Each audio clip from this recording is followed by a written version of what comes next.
Welcome to Business Mastery with Don Kennedy, your quick under 45-minute dose of expert insights and strategies to make a positive impact on your business and life. Let's get started. Hello, and welcome to this episode of the Business Mastery Podcast. So we're going to dive into an area where there's been a lot of talk and a lot of chatter and a lot of technological breakthrough, and also for some people, a little bit of hesitation and fear and feeling like they don't know if they want to dip their toes in. So we're going to talk about AI. And I brought Greg on here who works in this area and has developed an amazing platform to talk to us all about it. So thank you so much for joining me today. Thanks for having me. I'm excited to share some information with you and your audience. I appreciate that so much. All right, tell everyone who you are and who you serve. Absolutely. So I like to describe myself as a recovering creative guy. So I started my career as a television writer, producer, director, Oh, wow. producing documentaries at A&E and History Channel, and kind of being a little bit of a technophile in the early days of the internet. I kind of saw that there might be some move to video online, so I pitched and ran the digital content studio for the History Channel and A&E. And, looking back, what really is clear, um, is that, I was able to identify, pretty early on that online provided the opportunity to get instantaneous feedback from your audience. So when you're a television writer or producer, part of your job is to come up with the ideas and then make the ideas. And the way television worked was you didn't have really, it took so long between coming up with the idea, getting it approved, getting it on TV, and then getting the research back that it didn't give you enough time to have any feedback that was useful to come up with the next idea. But when you're doing that online, I was doing that cycle in a matter of a day. So I could come up with an idea on Monday, make it, put it online, and by Tuesday, I would be able to see, did my audience watch it, not watch it, how long did they watch it? And that would give me signals to understand what they liked and didn't like. So this is kind of passé today in the world of content, and online, but, we started doing that about 22 years ago at this point, and really, was one of the early progenitors in terms of this area that's called, fancy word alert, data-driven content, Yeah. which is not just ideas for ideas' sake or because you think they're cool, but because coming up with ideas that you think and have a good hypothesis that your audience is gonna care about and that they're gonna like it and respond to it. And the more you create that content and put that signal out into the universe, the more feedback you can get back if you pay attention to it. And so I did that for about, like I said, well over 20 years at companies like MTV and Comcast, and Univision. And when I really decided to hang my own shingle was when I really recognized that one of the high price agencies that we were working with was not really paying much attention to the data driven content signals when it came to coming up with their ideas. They were very data centric when it came to where they were going to put my ads. Right. So I was spending money and they would come back and give me very robust reports to say, we put this ad on Twitter and this ad on Facebook, and this ad cost you this much and returned this amount of traffic. And they were like down to the fractions of pennies. And then when I said, well, why did you come up with the idea of the ad? And their answer was, well, we thought it was cool. And Let me stop you for a second. I want to put this in context. Gen Xers like us probably remember the Nielsen rating and the TV Guide and the pilots and the shows that never got renewed and things like that. So when you started working in the field, it was kind of this idea that you created an idea, You put it out there, but you had to wait a very, very long time to see if the idea was successful. And so it didn't generate enough information for you to know, like, hey, I hit on something and we should do more of this. And so That's right. the translation now, and because a lot of the people who listen to the show are actually our generation, maybe some millennials, a little bit older too, the idea is that paradigm of let's put it out there. We think it's a good idea, but now you have the option to get that information about whether or not it's working almost instantaneously. It should be driving your decisions. No question. Absolutely. Okay, perfect. That's what's happening. You can see where that's manifesting in television on with entities like Netflix. They're really a data company as much as a content company That's because interesting. pretty much everything they're putting out there is a data-driven experiment to see do audiences like this? Then I'm going to make more of it. Not only that, they get very detailed into do audiences like it when I put up this thumbnail of the show versus this thumbnail of the show down to actually I'm getting deep in the weeds here, but they will specialize it for you specifically. So if you're looking for a show on Netflix and I am, we might actually even receive different thumbnails of the shows based on what they respond to. So this is where data is Yep. going today, is where content creators really need to fundamentally understand the emotional needs and desires and likes and wants of their particular audience and really super serve them to give them what they want. This is so interesting. So okay, so the thumbnail thing, I don't know if that's creepy or not. I guess they're gonna look at all of my other stuff and go, "That's what they respond to, that's not what they respond to." So, let's just take this one step back, and let's say that you are somebody who has a social media presence in a small business, and you are getting your data analytics from Facebook, Google, whatever, every so often, and you'll see the time of day that you should be posting, and you'll be seeing, like, when people react the most or which ones get the most comments and things. You're talking about a step deeper than that, and actually what you should be posting, not just when and to whom or for it's the reason that you should post certain content. So many people get hung up in the surface level metrics.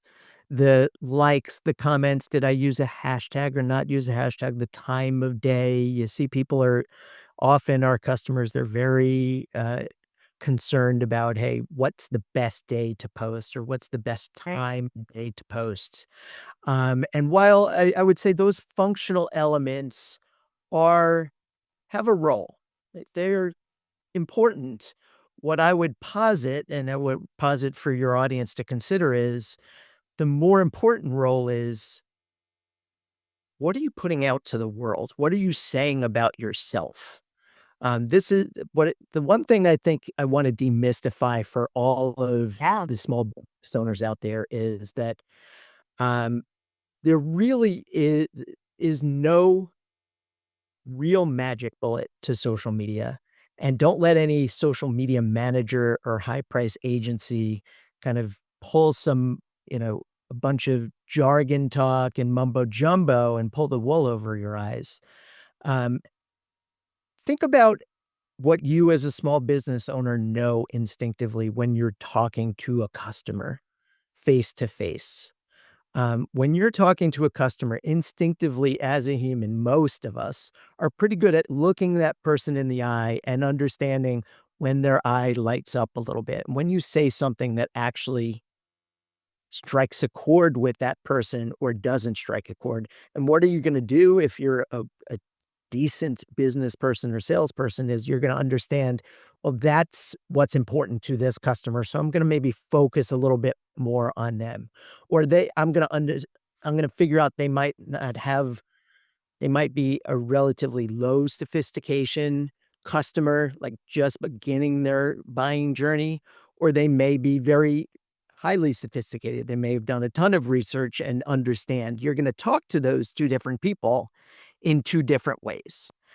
And the same thing goes for social media. If you think of every post as effectively a way to say something to your customer, to allow them to get to know you a little bit better, to understand who you are, what you stand for, what you care about, what you offer, why they should trust you, and put those things out and use the feedback signals from the audience in terms of the reach and the likes and the comments, and do you gain more followers as effectively the equivalent of the audience's eye lighting up a little bit, saying that actually connects with them. And when you find something that connects with them, you generally, like you would do in person, is maybe focus a little bit more into that area of things. So to take it back to the beginning of your question, um, yeah, the functional aspects, fine, but more importantly, the emotional aspects of what you're saying and how you're actually building a connection with the customer is what is the essence of your brand. Now we're gonna get into this marketing talk and as a, you know, if you're a call it a financial advisor or you own a local bakery or a coffee shop, maybe you don't think about brand as much as a Nike thinks about brand. Right. But don't be mistaken, we all have a brand. Yeah. Everybody has a brand. Even people have brands. That's why influencers are becoming famous because they're known for particular things. Now, So, can I interrupt and just make this one step further? uh, Even if you don't own a business, as a human, you have a brand. People have perceptions of you in relationships and how you interact with the world. And I think a lot of us walk around kind of mind numb to what we're putting out in the world as our authentic selves is still what I would consider a brand, whether or not you have a logo or a business or anything else. There are people that,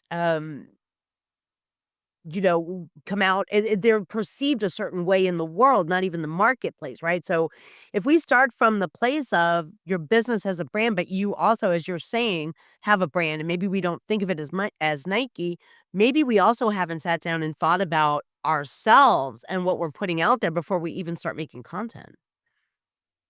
you hit it on the head.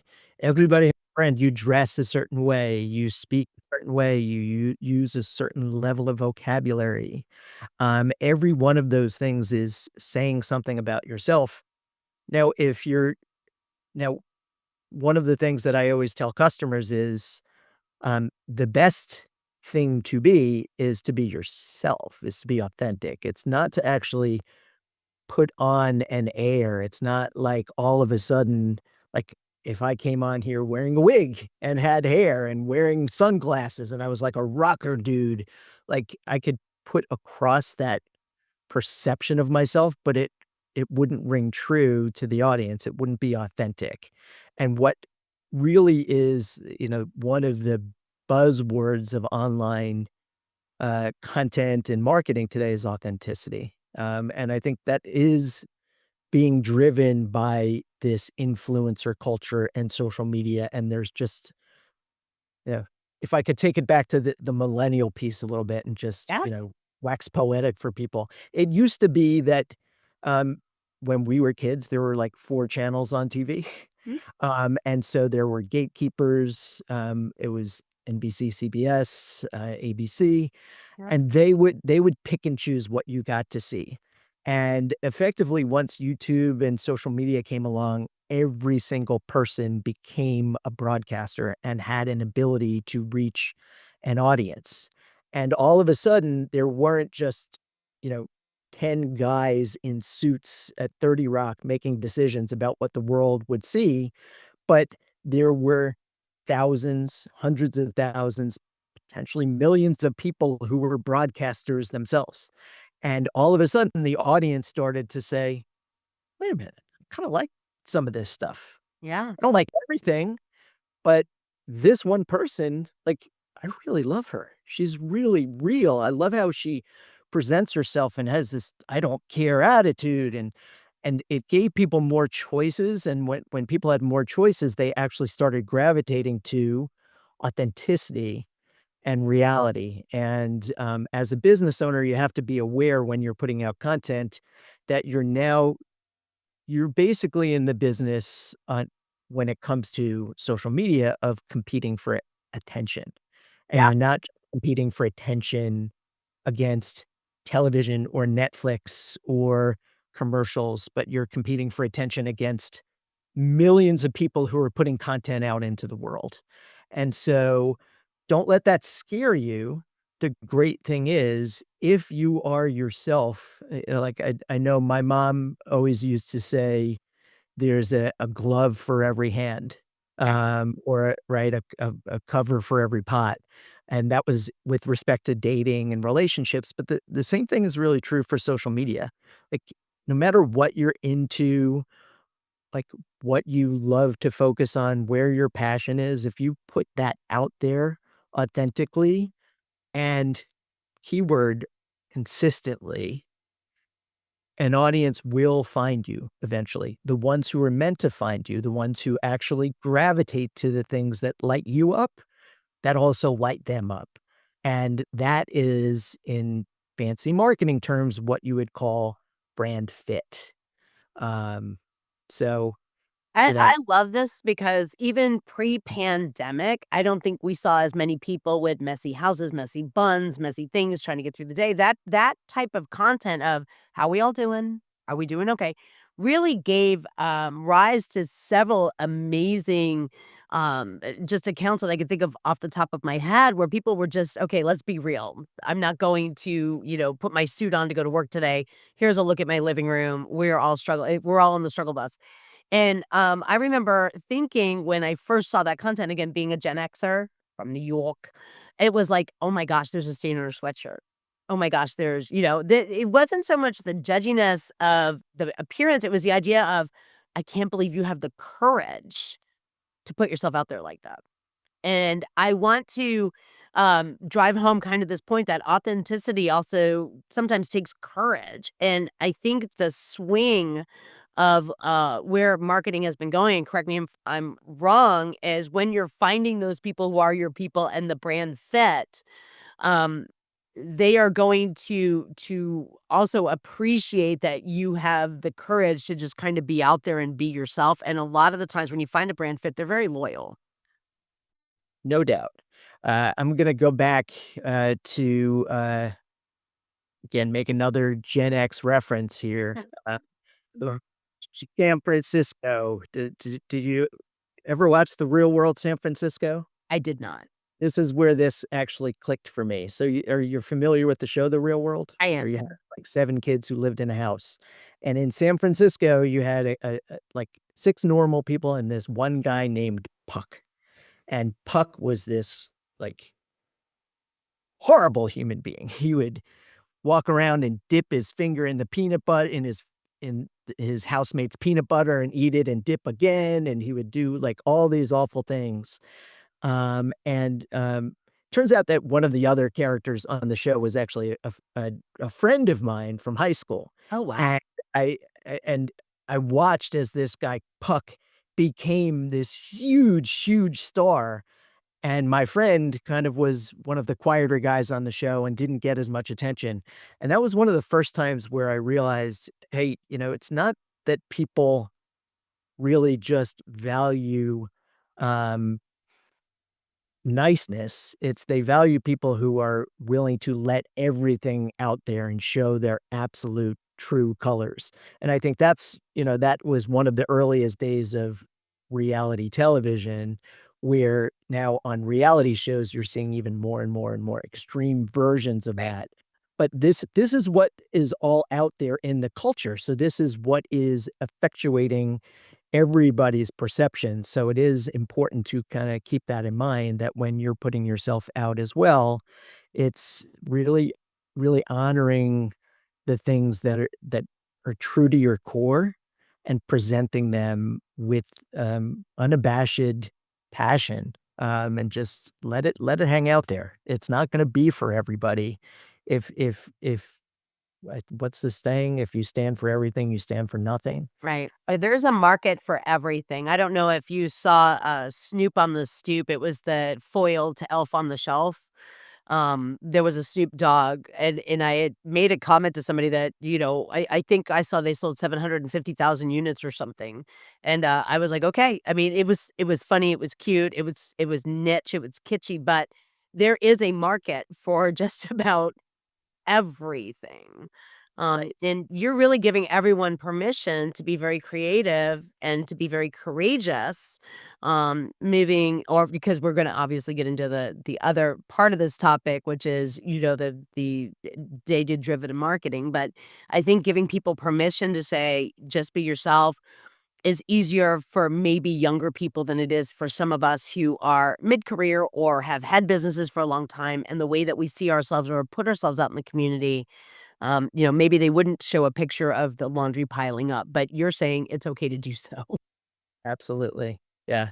Every, you know, every time I think one of the biggest challenges for, um, particularly those of a certain age, who are small business owners is this, perfectionism. Let's say, if I put something out there, it's gotta be great, and therefore, that kind of gives you permission to not do it in a way. It's like, I'll Mhm. do it when I'm ready. I'll do it when I feel ready to do it.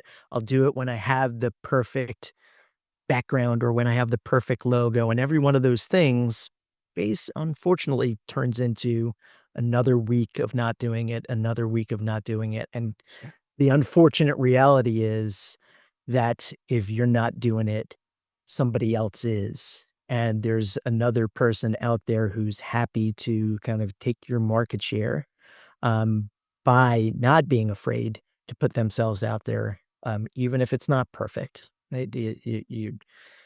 You're not gonna hit a home run if you don't step up to bat, Right. Mm. but you don't have to hit a home run every time, but you do have to actually step into the batter's box. Yeah, I love that. Alright, so let's get into this data. I think we've I hope the audience, because I think, almost all of us are probably over 35, at least 40, some of us are my age.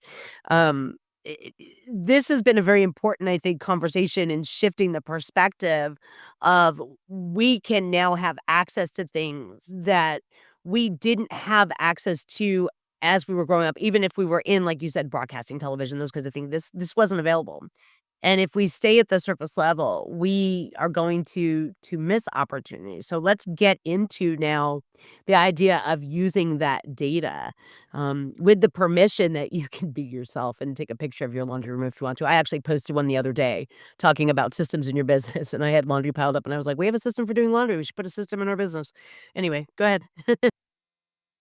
Absolutely, yeah. So what we found was that, because of this, these kinda common factors, one was this procrastination aspect, two, that the fact that consistency really is possibly the single most important success factor when it comes to social media.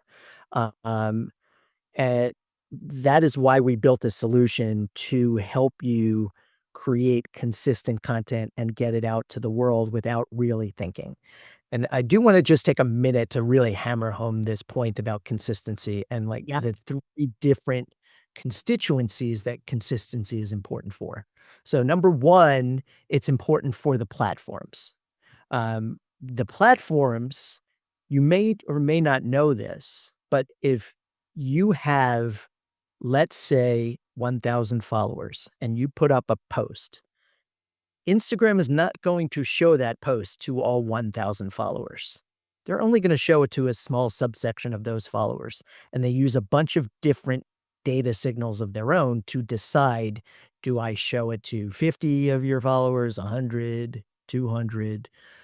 One of those most important factors is how consistent is that person?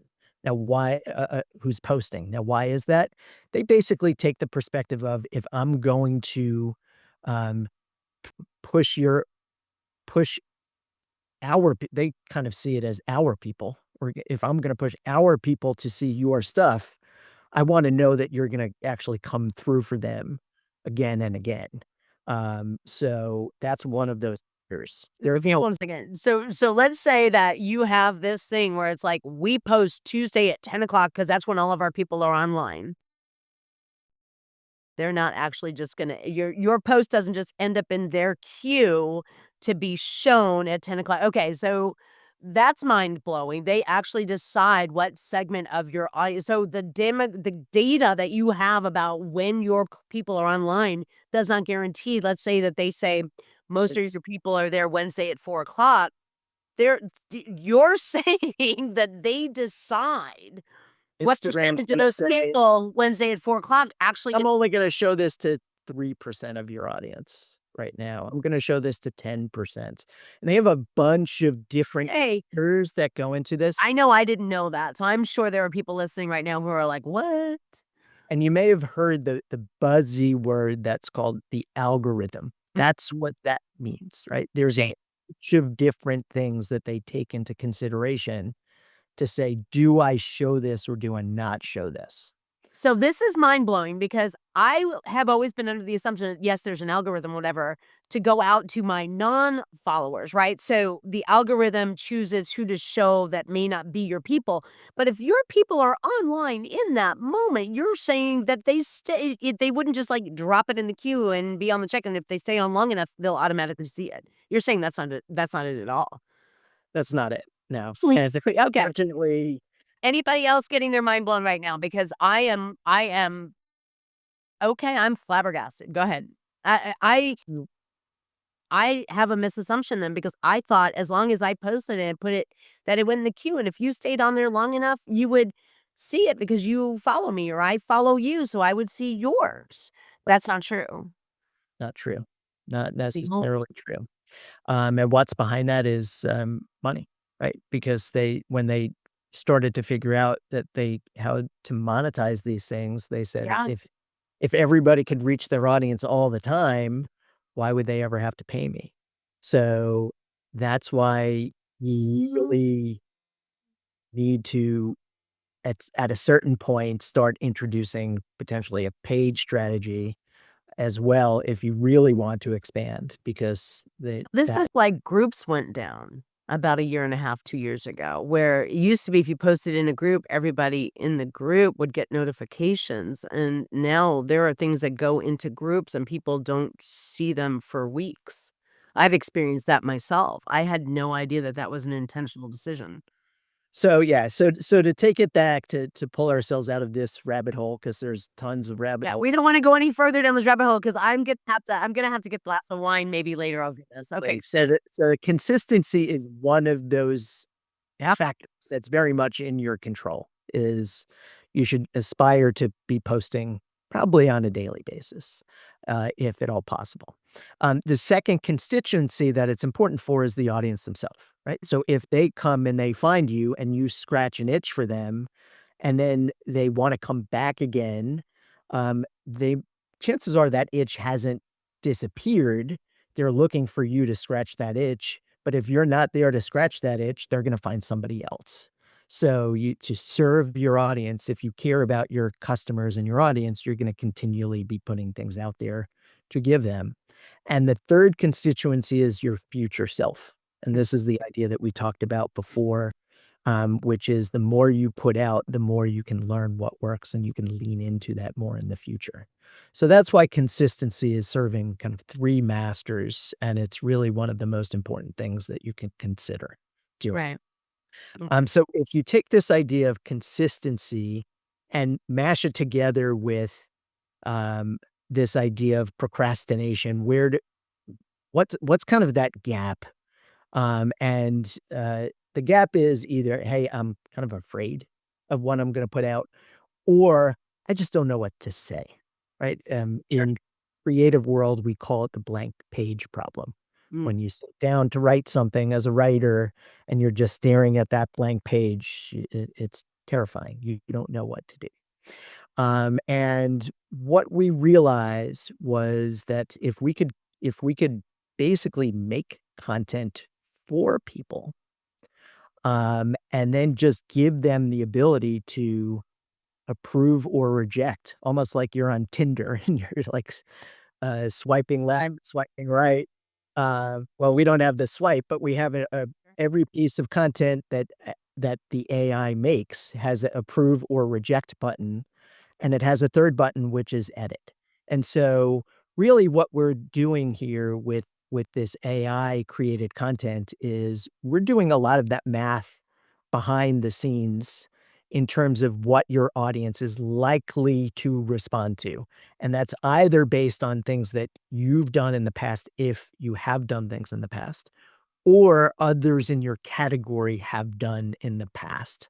So we know that, for example, people who follow uh, personal injury attorneys really like getting little tips about things that you should do or not do immediately after getting injured as an Educational content educational. type tips. Yeah. Okay. And so the AI is figuring all that out in the back end, and it's basically offering it up to you as options. The second piece in terms of that authenticity piece is at the beginning of your onboarding session, um, we give you the ability to teach the system a bit about yourself. Now, it starts by just scraping your website and pulling your language and words, but you have the ability to add anything else that you want the system to know about you, including the way you speak and what the things that matter to you. And the AI will weave that in. It will mix together these concepts that are proven to work, the things that are important to you. It will kind of mash them together and it will create effectively unlimited options for you to basically now pick and choose from. So effectively, if you think of it, I like to talk in analogies sometimes. If you think of social media as like having to like cook dinner tonight and you're like, oh God, I don't have the energy. I'm not a good cook. I don't know what to cook. Well, what this system is basically a private chef who basically keeps putting dishes in front of you on a conveyor belt really fast, and you could just say, "Yeah, I like shrimp. No, I don't wanna have that risotto. Yes, I'm gonna have, the veal scallopini," et cetera. And the fine piece is we also don't wanna let AI control everything, so the 3rd button after approve, reject is edit. And with edit, we give users the ability to say, I like this part. I don't like this part. I love the picture. I don't quite love how they talked about this part of my business. Um, Add this topic into it and rewrite it. And so basically it's giving people one click to modify it to get it to where it is. So what Aggie is really that's our software that we built Aggie is social media, what we call social media automation. And it's basically a system that learns you, understands you, figures out the things that work and don't work, and gives you unlimited options and lets you pick and choose the things that you actually want to put out there.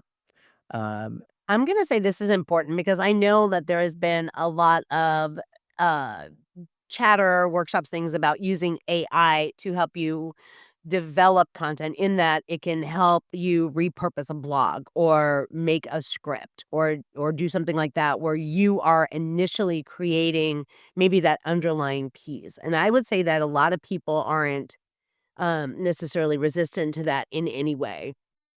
So this here again, you are putting yourself in, your stuff in, and AI is optimizing and creating based on the data in your segment, what should be getting to your ideal client in a probably much more engage I'm gonna say more engaging way. I am not a very creative person. And there have been times where, it's like, okay, I'll change happy to glad, puppy to small dog or something like that. But there are real ways to communicate with people who are ideal clients or customers, but they maybe don't think like you or talk like you or relate to the way that you say certain things. So is this also going to kinda transform, like, those of us who don't feel super creative? kind of transform this into more of that relatable, engaging content? So what I like to say is that, our tool kind of takes you out of the seat of creator and turns you into curator. Oh, I like that. And so, you know, what I'll respond to what you said is I hear a lot of people say I'm not creative. Well, personally, I don't believe that, but we could put that aside. I believe Used everybody my graphic design now, have you? in some way, we just have kind of lost our connection to our creativity, but we'll leave that for another time. But what I do believe is we all know what we like and don't like. Yes. So if something if you're not the one who's making it and something else is making it for you, you immediately have a visceral reaction, which is, "I love that," or, "Ugh, that's not for me." We all had that ability. Right. That all we do is judge things every day. So everybody has that. So that's what I mean by creator to curator. Everybody has that strength to know what you kind of like and don't like. And so if it's just as simple as reject, reject, reject till it makes something that you do like, approve. If you have a sense of, I don't like that because I don't like that picture, they showed a puppy and I really wanna show a, adult dog, then you could tell it, "I want an adult dog, not a puppy," and it'll change it for you. So if you know, you can tell it. If you don't, you just say, give me more," until I find the things that I like. So the cool thing about this,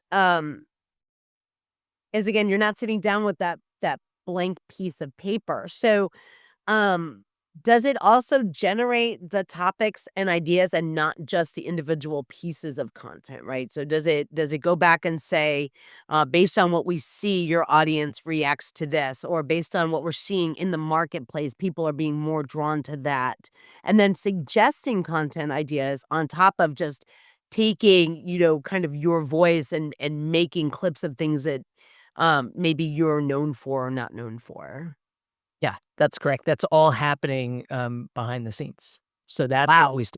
we start with understanding the topics that are resonant, sorry to use a big word, that are, connecting with people in your industry or that is something that you've talked about in the past that your audience has responded to. So it starts with that. It starts with what are the topics that we know have a high chance of actually meaning something to your people. And then it layers on your personal stuff, and then it gives you the ability to curate. And then kind of the final piece is we put it all into a beautiful calendar for you where it's actually scheduled out already. And then all you need to do is connect your platforms, whether you want to connect Facebook, Instagram, Twitter, LinkedIn, TikTok to come, in the next month or so. Mhm. Um, and you basically just connect the platforms that you want, and once you hit approve, it's good to go. So we have people who are creating a full month's worth of social media content in under 10 minutes. Wow. Um, really, what we like to talk about, and the reason we really built this is, um, small business owners don't need a second job. You're already have more on your plate than any one human can deal with your first job, which is running your business in some way. And another thing we like to say to customers is, "Hey, if you ever have somebody come in and clean your house for you or mow your lawn for you, why do you do that?" It's because A, it's kind of mundane stuff that you don't wanna do.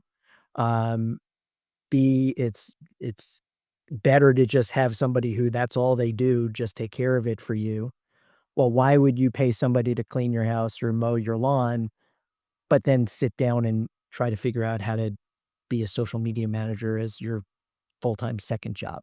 Right. Yeah. Social media has become a second job as there are more and more platforms and everyone, um, tells you to get on all the platforms, and there are some amazing social media managers out there that only focus on 1 or 2 platforms, and they're masters at what they do, but, this just takes it kind of that step further where you can. Here's the other thing. So a lot of times eventually if people get to the place where they have social media managers and people who understand their brands, they sometimes don't just delegate the task, they actually don't approve the content. They just kind of let it go. And you know what we sound like. You should just put it out there. And I have worked with business owners who are like that. And again, because they don't have the time. If you could condense that down to even an hour, forget the 10 minutes, even 1 hour, set aside an hour, and you kept your finger and pulse on there, and you knew that it was inside your industry, the things that people are engaging with that is being scraped and understood by an AI platform. I think more people would be more engaged and they may not even delegate it out as much, which again, I think lends to some of that authenticity that is sometimes missing. I mean, we could just be honest. Don, what I would also add to that, 'cause, well said and totally agree, is that, um, if I could also put it out there to everybody listening, whether it's using Aggie or not, um, I suggest that everybody has some level of connection with putting content out into the world because it has a secondary benefit that might even be more important than the social media aspect of it, which is it's actually an exercise in learning your brand, in refining your brand, and that translates out to all aspects of your business. So you might learn something that connects with people online that changes how you choose to display things in your store or Oh, changes what yeah. you put in your store window or what you're going to put in your uh the ad that you put in the newspaper or how you talk to people. Um this is about ultimately it's about brand building. Yeah. And you can do it one brick at a time and serve the master of social media, but really keep in mind that every rep that I'm taking here is allowing me to get to understand my customers a little bit better. You're kind of killing 2 birds with 1 stone. You're taking care of your social, but you're getting smarter about understanding your customer and your brand and figuring out how to bridge that gap. Yeah, absolutely. The one thing that I have learned over years is that business just on its own is not static. The way you present yourself in the first 2 or 3 years is not probably the way you'll present yourself in year 8. It's growth and evolution over a lifetime, if you will, and a growth and evolution over your business. And you're absolutely right. If you've had the same social media content for the last couple of years because that's what you started with, I would just challenge you to maybe take a look at that and see if it's still you in a personal capacity as the brand, but then also your business. Your demographic of who you serve could have changed, the way you deliver services or products could have changed, right? Maybe you didn't have e-commerce when you started your bakery. Maybe you weren't, so this is an incredibly important topic, and I'm really glad that we're diving into this. And hopefully everybody will take away some action steps. So can you tell everyone where we can find you, where we can find Aggie, and where we can learn more about this platform and this tool, that could very much solve a lot of problems for small businesses, social media. So check out our website. Our URL is letaggie.com. Um, and you could follow us on Instagram. You'll find tons of great content out there. We really, try to live by our word where we really play the role of educator as much as a platform provider. So you'll find lots of great content on our social, on our blog, really there to help educate people and get a bit smarter about us. We're doing webinars all the time. We'd love to have you attend one of our webinars. Fantastic. Um, Webinars are meant to really teach and just provide. We think that it's critical for small businesses to be in the game here, and it's a great way to level the playing field. We live in an amazing time, I will say that, like, to be incredibly optimistic, an amazing time where an individual business can actually reach as many people with a piece of content that Nike could, that never existed before. So the game is there to be played and to be won, but you gotta be in it. So, hey, Amazing. we're here to help you get there. If Aggie is a tool that can do that, great. If our education can help you, great. But, just get out there and do it. Fantastic. We're gonna put all that down inside the show notes, so if you find us when we launch or you even find us a couple of years later, you will be able to connect and get the resources and hopefully attend a webinar, and, I really appreciate you coming on here and not discussing this topic in, just a very narrow sense of, "Oh, we need to be consistent on social media," but really why this is now available to us, and I'm hoping that it also kinda changes the perception for some of our listeners or watchers now that we're doing video, on social media as a landscape, and really, like you said, how to play the game. So I really appreciate this conversation. Thank you so much for joining me today. Thanks for having me, Don. It's a pleasure. Okay, we'll talk to y'all next time on the next episode of the Business Mastery Podcast. Take care.